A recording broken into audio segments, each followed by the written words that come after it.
Бүгін Қоз көрпеш баян сұлу күні. Есіңізде болса, ғашықтар күнің 2011 жылдан бастап аталып келе жатыр. Қонарлығы жастар арасында атап өту жиілеген. Бүгін Таразда ғашықтар күніне орай жаңадан шаңырақ көтерген 6 жас отбасыға неке қию куәлігі табысталды. Бүгін ғашықтар күні. Мерекемен тұспа-тұс келген 6 жас жұбайдың некесі бүгін ерекше жағдайда қиылды. Осыған орай жас жұбайлардың құрметіне Сапура Ержанова, Ляззат Аяшева, Махмудова, Күлман сынды өнер және спорт қайраткерлерінің аналары келіп құттықтау қағаздарын берді. Неке куәліктерін табыстады. Арнайы жастарды да шақырдық.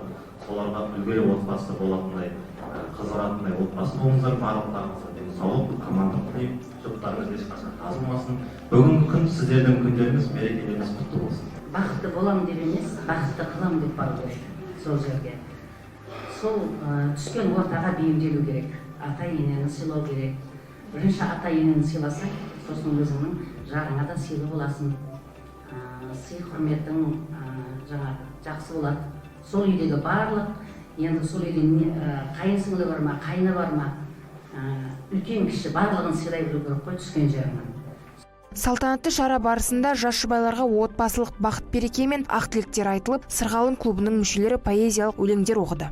О махаббат, сен әттірім едің, көзімнен ғайып болған күнім едің, гүлім едің, ентіге түнім едің.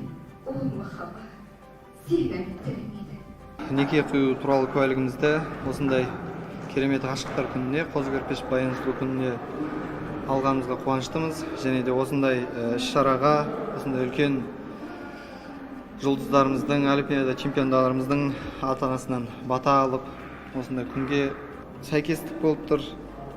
Айгер Мерғалиқызы, Мейірбек Сауранбай, Аңсар Тілепбергенов, Аймақ.